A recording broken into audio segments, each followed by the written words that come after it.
Я что-то там вспылил, перелез через забор и убежал домой.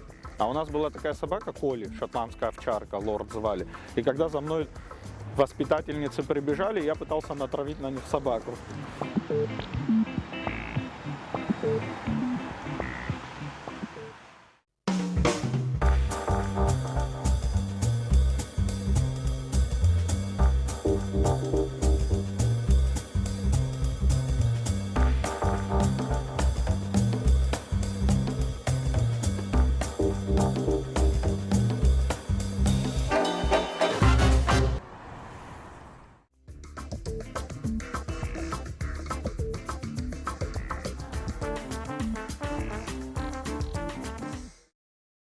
Мне кажется, что оно было детским детством, беззаботным, уверенным, наверное, да, вот с перспективы сегодняшних дней. Но я не скажу, что я был таким вот покладистым ребенком. Вот мне рассказывали постоянно и до сих пор, иногда при удобном случае упоминают родители о том, что даже будучи в детском саде, который относительно недалеко от дома находился, я что-то там вспылил, перелез через забор и убежал домой. А у нас была такая собака Коли, шотландская овчарка, лорд звали. И когда за мной воспитательницы прибежали, я пытался натравить на них собаку.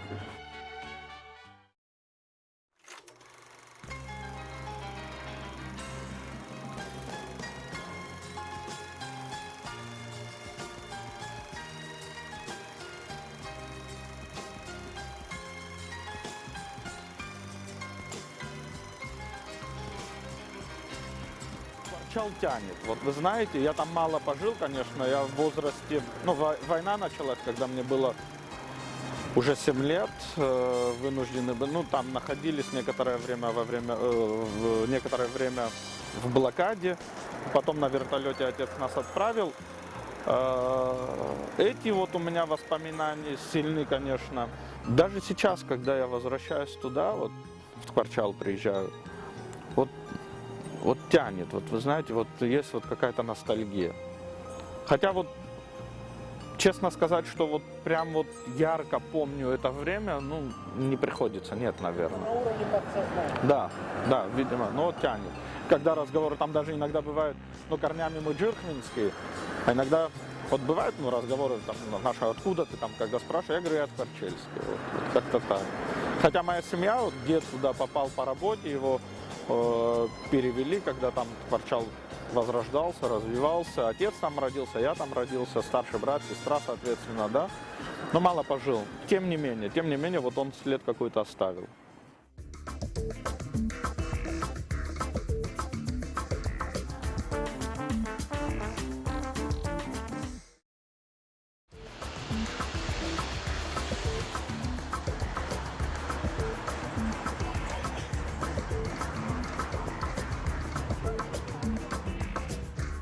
Это в полной мере соответствует. Действительно, то, что вы сейчас сказали, вот я примеряю на себя и действительно понимаю, что да, это обо мне. Но вот прежде всего, наверное, исходя из опыта работы в Турции, да, когда там многие вопросы мы лоббировали, несмотря на там, крики даже многих, как сказать, неверующих, да, в перспективу этих наших начинаний, но удается. Не могу сказать, что я настырный, но очень, наверное, целеустремленный. Если это будет, наверное, нескромно с моей стороны говорить, но я считаю, вот, что в двери нужно стучаться, чтобы они открывались. Да? Одна не открылась, постучись в другую, там, та не открылась, в третью, дверей много. Может быть, сказывается во мне польская кровь, у меня мать полька. Возможно. Хотя я уверен, что есть абхазы, которые ровно таким образом и относятся. Всегда найдется путь решения той или иной задачи. Просто нужно быть, наверное, терпеливым, рассматривать различные варианты подхода и подбирать ключи. Даже если стучишь, не открывается, поискать где-то ключи.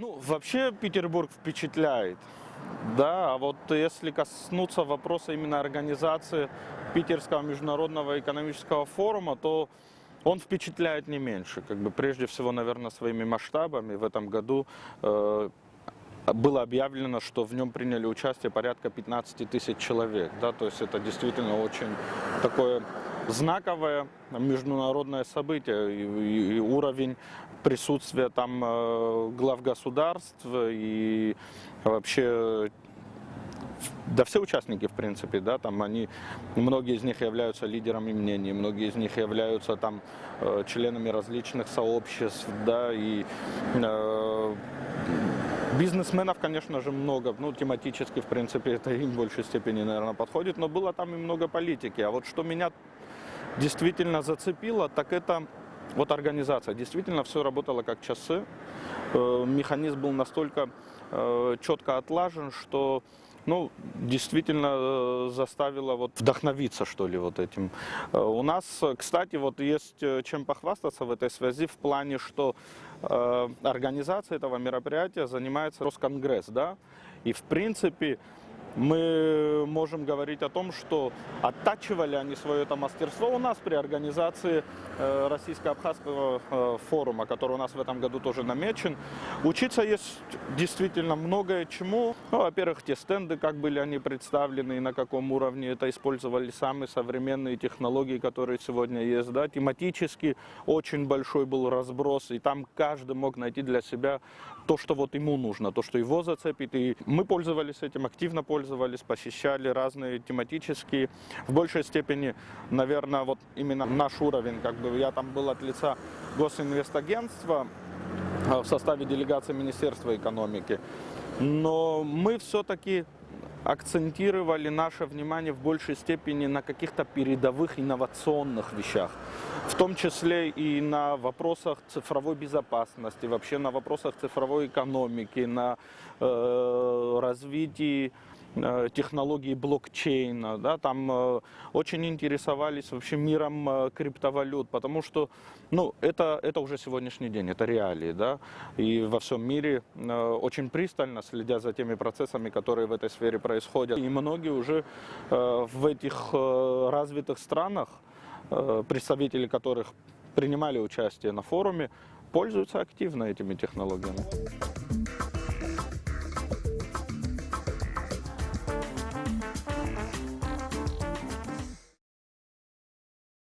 Успешность Абхазии, в том числе и экономическая успешность, да, для России это, во-первых, опять-таки имиджевые плюсы, потому что, ну, как бы Россия первая поверила в наш проект, да, она первая признала независимость, она активно участвует в построению нового современного абхазского государства.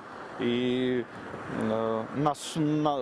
то, насколько мы будем успешны, для них тоже повод очередной раз на различных площадках заявить: ребят, вот вы тут все говорите, да, там твердите в унисон, что Абхазия это там часть Грузии, что она находится под оккупацией России. А нет, вот смотрите, насколько они эффективны, без вас развиваются. Да, мы помогали, конечно, на первом этапе, но толчок нужен там любому. Ну, да? если мы завалим себя, тогда получается... А у нас мы не должны этого делать, мы не имеем такого шанса. То есть мы, во-первых, это вековая борьба наших предков, да, во-вторых, сегодня у нас уникальная возможность просто взять все в свои руки и действительно показать всему миру, что мы способны, мы можем и мы должны это сделать.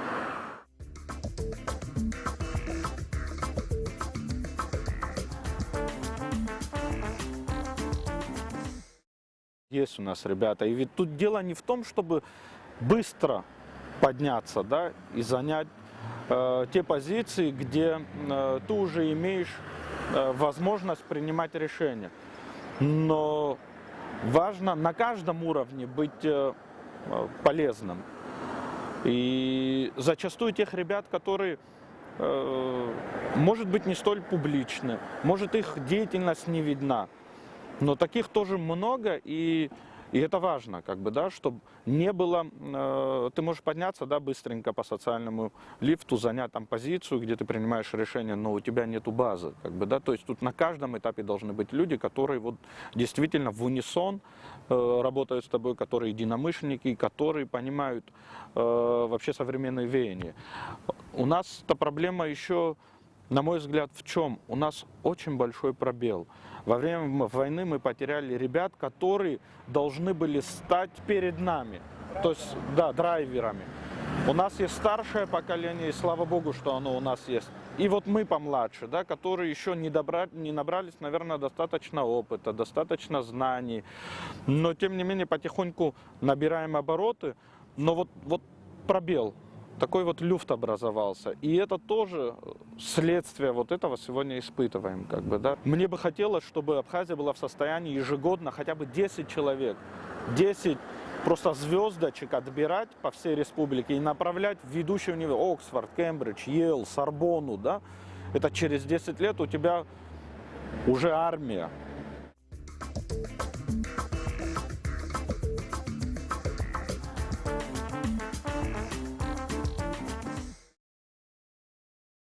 Конечно, я слышал мнение тех, которые считали, что туда нужно направить более опытного, более взрослого человека. И, в принципе, это, наверное, закономерно. Ну, у нас вообще, наверное, это какой-то такой элемент традиционной культуры, когда, да, там Айхабы старше, он более опытный, он там мудрый человек, а молодежь, ну, должна учиться. Но для меня это было стимулом. Стимулом показать, что, возможно, вы и правы, но я сделаю все возможное для того, чтобы через определенное время те, которые были против, все-таки, если даже вслух это не скажут, но при случае подумали, все-таки хорошо, что он поехал. И я именно, ну не только этим, конечно, но и этим тоже руководствовался, когда туда поехал. Формируются стереотипы, да, и вот это вот как зачастую слышишь слово чиновник, как какое-то такое, ну, не знаю, что ли, вот этикетку наклеили, чиновник, да. А по сути, то это человек, который занимается там, не знаю, государственными вопросами, да. Я, может быть, на подсознательном уровне, а иногда и сознательно рисовал себе вот ориентиры, да, вот это могли быть люди, которых я знаю, это могли быть герои различных или книг, или фильмов, и вот не полностью копировал, как бы, да, потому что, ну, это, как бы, наверное, неэффективно, но вот определенные черты в тех или иных героях, да, которых я себе определял как героев, я пытался перенять. Кроме того, мне действительно везет. Вот я после того, как закончил университет, вернулся сюда, молодой, зеленый, мало что понимал о тех процессах, которые здесь происходили. Конечно, следил и, конечно, сопереживал даже издалека, когда что-то случалось, ну, не так, как хотелось бы, чтобы случалось. Но, тем не менее, как бы вот не окунулся, не погрузился еще в нашу действительность. Мне посчастливилось начать работать в Центре стратегических исследований при президенте под руководством Олега Доменя.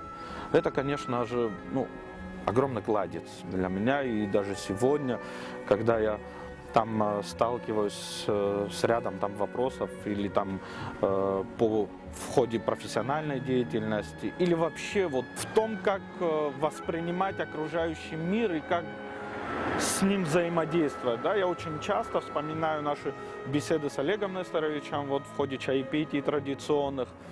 Потом мне посчастливилось работать под руководством Вячеслава Андреевича Чирикба. Я с Далилой Пилия работал по молодежным всяким проектам.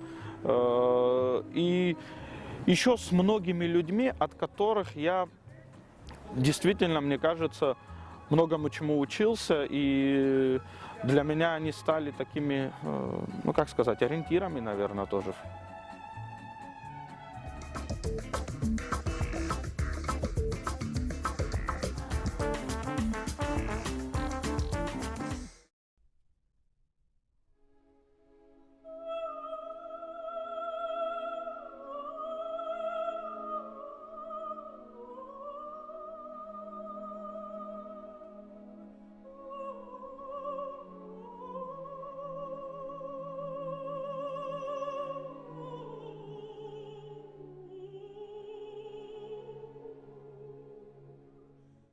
действительно подтвержу, что в Турции мне ни раз, ни два приходилось слышать вот такое, как бы это правильно сказать, переживание, может быть, в какой-то степени, о том, что неужели нельзя было тогда договориться? Вот как бы вот в те времена, да, во время русско-кавказской войны. И еще вот продолжая, как бы, да, они говорили, с другой стороны, вы же там остались. Хотя, понятно, там, да, очень сложная была ситуация. И, наверное, переселение какой-то части наших братьев и сестер было неизбежно, но все-таки иногда, когда ты пересматриваешь, сегодня может быть проще, конечно, да, ты не ощущаешь те эмоции, ты не чувствуешь ту угрозу, тот страх, да, с перспективы там 154 лет, да, может, нам проще немножко оценивать, но все равно задумываешься, действительно, неужели вот тогда нельзя было найти какой-то вот... Да.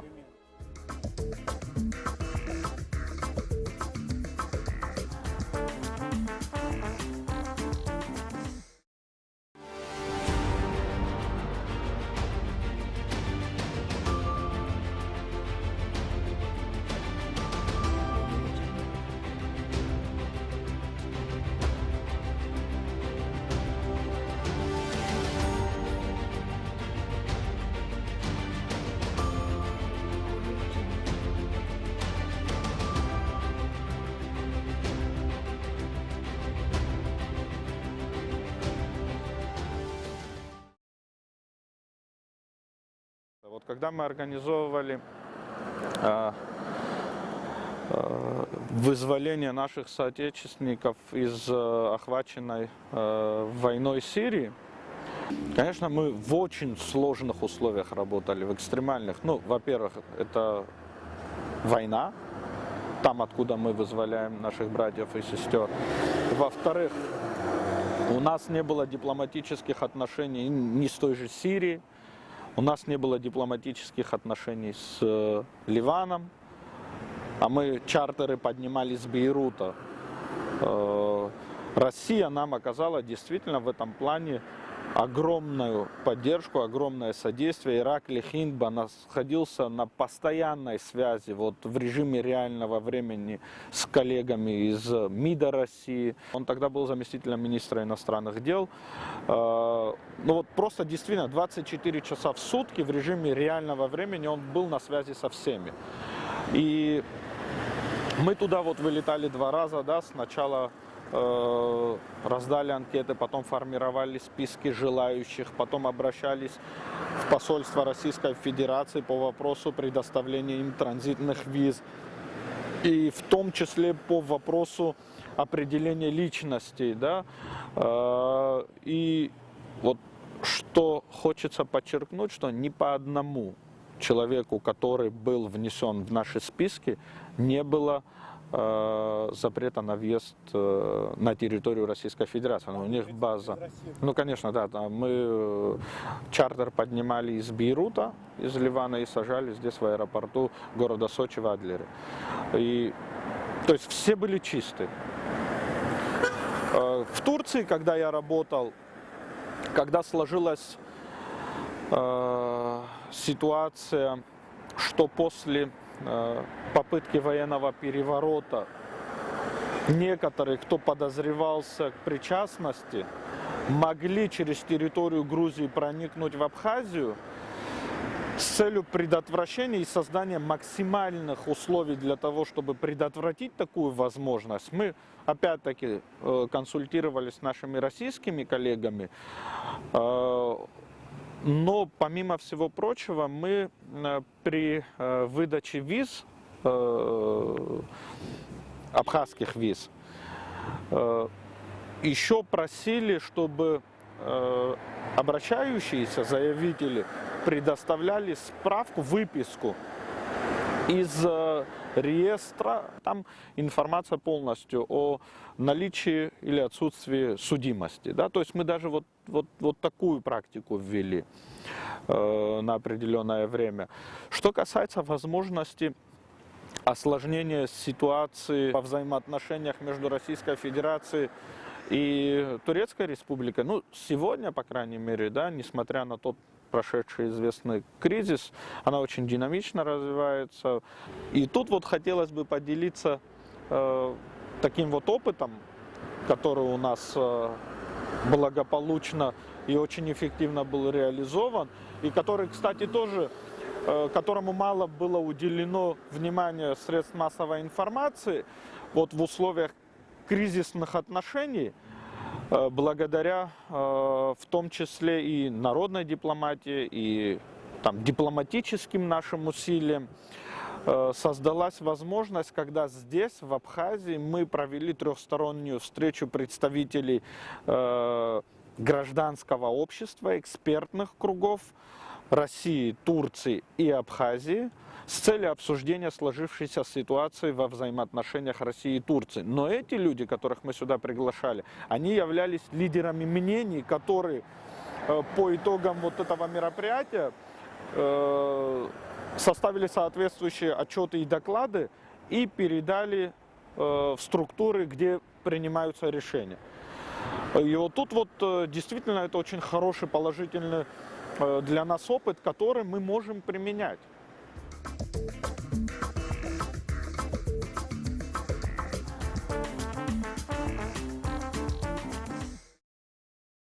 Реально являемся частью глобальных процессов. И то, что казалось бы, где-то там далеко, какая там Корея, какой там этот Иран, какой там Ближний Восток, это там далеко, и нас совершенно не касается. Нет.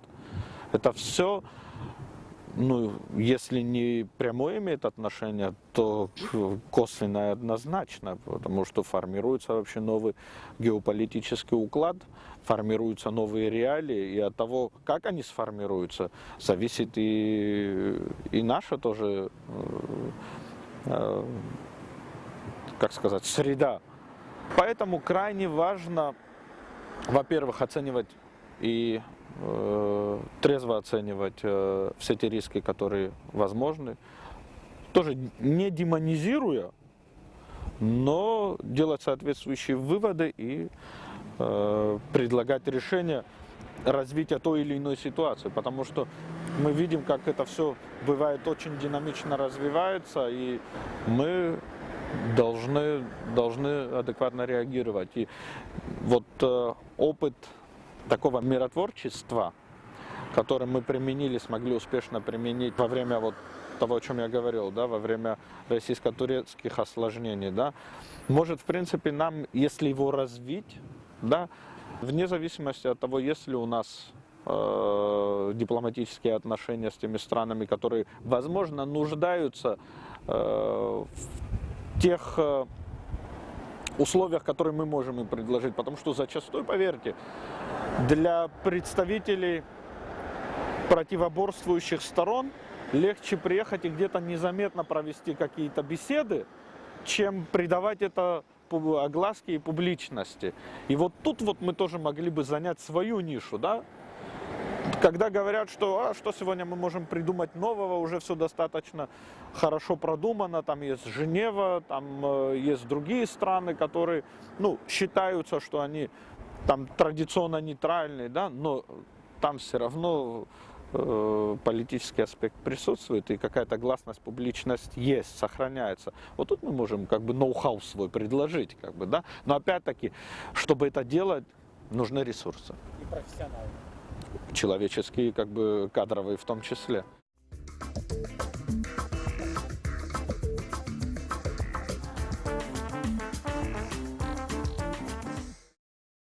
Есть, конечно, есть и личные, и, ну, профессиональные, конечно, тоже. Личные — это, наверное, вообще хороший вопрос. Очень хороший вопрос. Опять-таки, такую небольшую ремарку позволю себе. Когда вот я работал в Центре стратегических исследований, никогда не забуду вопрос за беседой, за чашкой кофе, который задал Олег Несторович мне. Он говорит: Инар, кто ты, да, и что ты хочешь? И действительно, вы знаете, мне даже сегодня, вот как бы уже прошло там 8 лет, казалось бы, да, там за 8 лет можно было, думая, там на тему одного вопроса какой-то ответ найти, но мне даже сегодня сложно на него ответить, да. Я не говорю там о каких-то стандартных вещах, да, там я человек, я там homo sapiens, я не знаю, да, но вот как-то более философский, вот кто ты и что ты хочешь, да, меня он до сих пор, вот я очень часто возвращаюсь к этому вопросу, и вот тут я почему это вспомнил, что вот эти вот линии, о которых вы говорите, личностные, ну, для меня это, конечно, вопросы отношения к таким вот табу, да, это вот семья, это среда, в которой я сосуществую, да, и, наверное, родина. Вот это вот табу, который, в принципе, переносится и на мою профессиональную деятельность тоже.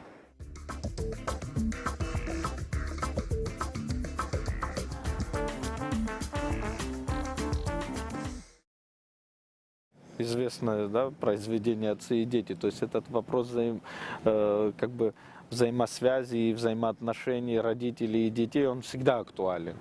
Я помню, там мой дедушка за отца мог отзываться как-то, да, там отец за меня, ваше поколение там и так далее, да. Нет, не с пренебрежением, с неким, может быть, не совсем пониманием вот наших и интересов, наверное, тем более учитывая вот просто, ну, такое молниеносное развитие и технический прогресс, да.